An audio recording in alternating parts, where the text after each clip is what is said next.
Сиз такыр башка маселени карап атсак, азыр башка мыйзамды карап атабыз. Сиз башка мыйзамга башка комментарий берип атасыз.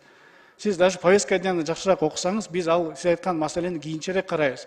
Будан кийинки 4-чү маселе кылып карайбыз, урматтуу аксакал. Анан дагы бир жолу эске салып кетейин, биз бул мыйзамда буга чейин кантип иштеп келген? Буга чейин бул жок эле.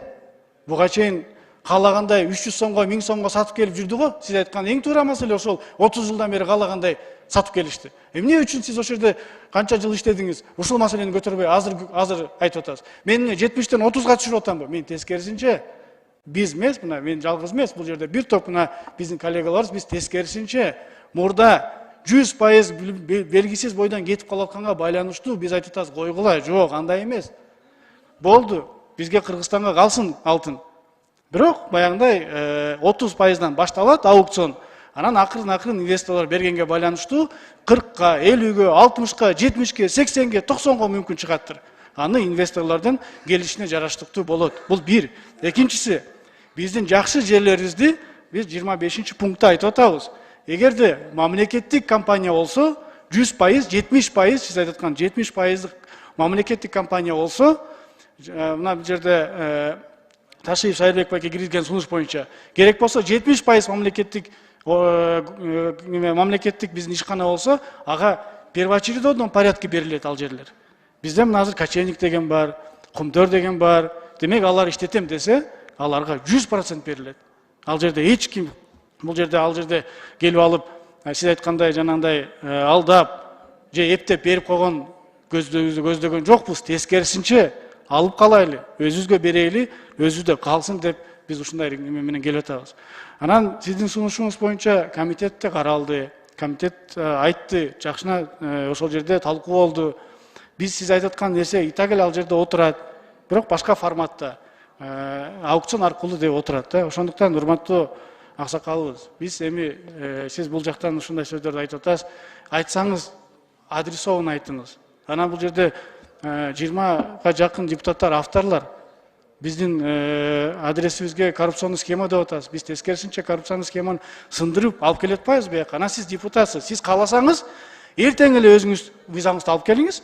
Ошол ушунчалык эле патриот болсоңуз, 70%дык мыйзамыңызды эртең алып келиңиз. Жазыңыз, жасаңыз, киргизиңиз. Биз сизди колдоп берели. Бирок бул биздин мыйзамыбыз, биздин көз карашыбыз азыр ошондой болуп атат. Биз жок дегенде мурдагы схеманы сындырып, тескерисинче схеманы сындырып келип атабыз. Ошол урматтуу депутаттар, бул башка мыйзам. Биз азыр каралып аткан бул президенттен келген каршы пикир менен келген мыйзам, ал башка. Биз айтып аткан мыйзам ал 4-чү маселеде карайт. Ошондуктан буга суроолор жок болсо, бул каршы пикирди макулдашылган вариантта комиссия иштеп чыкты. Буну эгер маселелер болсо, суроолор болсо, ушуга жооп берейин. Туура көрсөңүздөр. Марина Абрагамович, ордуңузга отуруп берсеңиз. 4-чү микрофон. Раз мен немеме ответ болгондон кийин мен деле айтып коеюн. Мына Марлен Абдрахманович өзү айтты. Минимум 30 деп атабыз дейт. Анан кийин калганын может 50, может 60, может 80. То есть это поле для коррупционного торга. Ошондуктан бу жерде башты айлантпасын. Анан мен ушундай жаш саясатчылардын оозунан ушундай позицияны укканда, мен Кыргызстандын келечегине күмөн болуп калат да келечеги. Булар будущий президенттер, премьерлер, будущий министрлер ушулар. Ошондуктан ушулар жаш саясатчылар ушинтип сүйлөп аткан болсо, Кыргызстандын келечеги аябай чоң эмеде. Күмөн болуп атат бу жерде чоң. Ошондуктан давайте берде мен возможно. Давайте. Токтоп туруң. Сиз сүйлөгөндө мен үн чыккан жокмун. Значит, сиз сүйлөгөндө мен үн чыккан жокмун. Сиз киришпеңиз. Давайте, уважайте возраст хотя бы.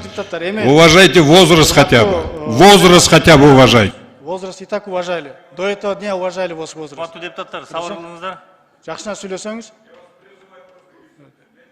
Марина Абрагамович, ордуңузга отуруп алсаңыз. Жок, жактан эле ордуңуздан жооп бересиз.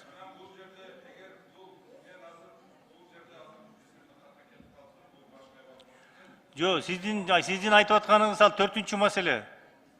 4-чү маселе.